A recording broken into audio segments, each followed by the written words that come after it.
Higanteng Labanos ni Hilmy Lasmiati M.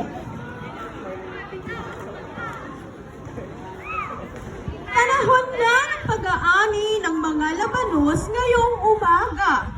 Wow! Tignan mo ang labanos na may higanteng mga dahon. Nagtaka si Ginoong Orangutan. Ang labanos ba ay malaki? Sinubukan niya itong hilain palabas.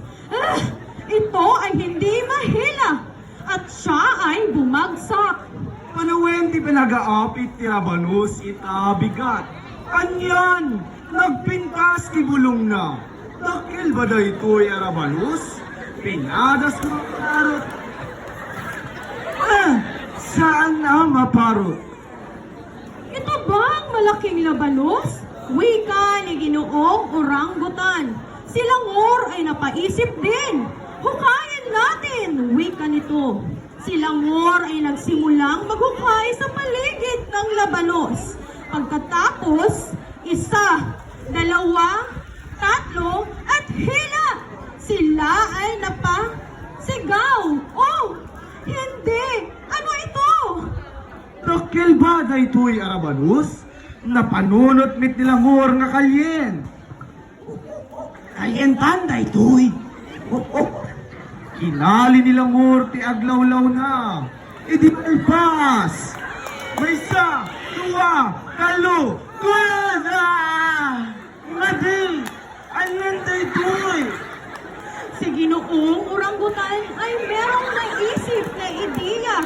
Ano kaya kung talungin ko si Pangulin para humingi ng tulong? Si Pangulin ay isang eksperto sa paghuhukay. Siya ay gumamit ng panghuling langgam at larba sa ilalim ng lupa. Si Laguar naman ay pumayag. Kaya nagpunta sila kay Pangulin. Oras na para anihin ang labanos ngayong umaga. Kay gandang pagmasdan ng malaking dahon ng labanos. Si Langor at Pangulin ay naghabulan.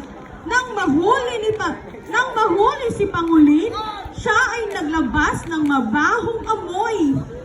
Oh, kayo pala, si Pangulin ay naiinis. Bakit ninyo ginagambala ang aking pag-idlip?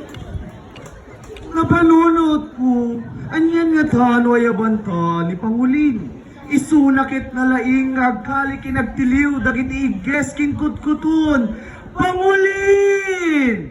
Orasen ti pinag-aapit ti Rabanos! Nagpipintas ti bulongda!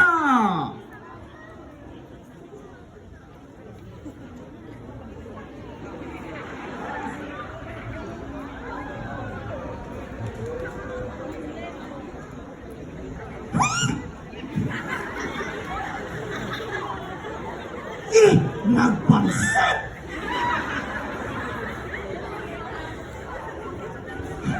Istorbo kaya ti pinagturog ko?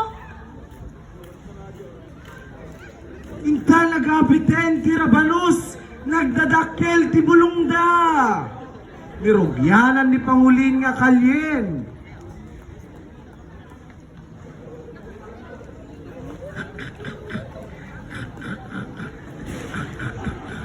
Idi rumuar.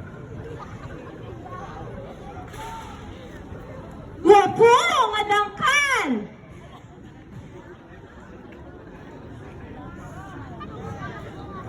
Wapulo, dangkal. Nagdakkel.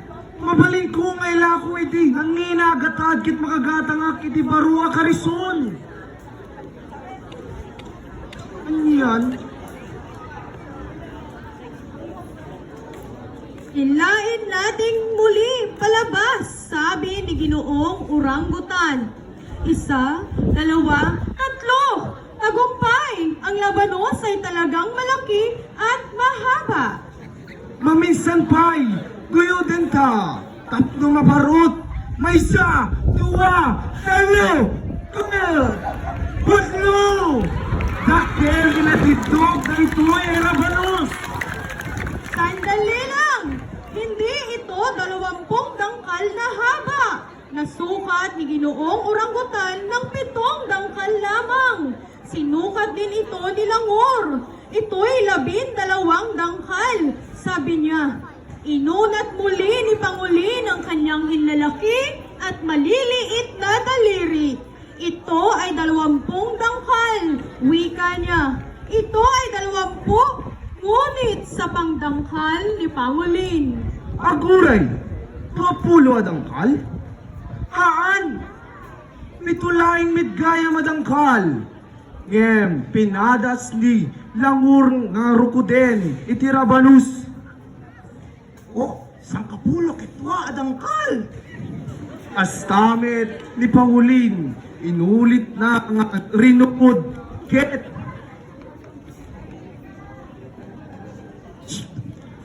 Ay ito'y ket 20 madangkal.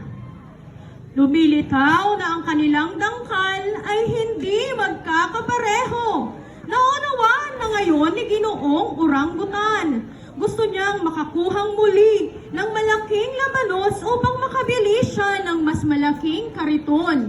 Si Langor ay naghanap ng mas marami pang tanim na labanos na may higanteng mga dahon. Ayun! Wow! Ang mga dahon ay malaki. Ang labanos na ito ay maaaring malaki. 1, 2, 3, hila! Uy! Bakit? Ang liit nito! Saan nga papada ti palang dangkal kay?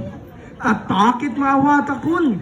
Kayat ko ang makabirok pa iti dakdakkel arabanus kin makagatang aki ti dakdakkel akarison ko. Langor! Hindi ka nagbirok pa ay!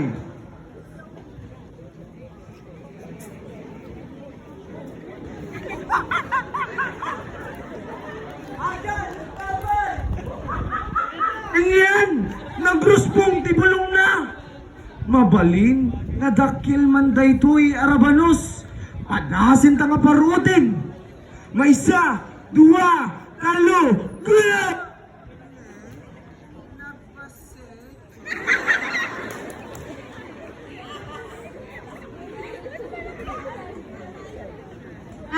At dyan nagtatapos ang aming kwento tungkol sa higante.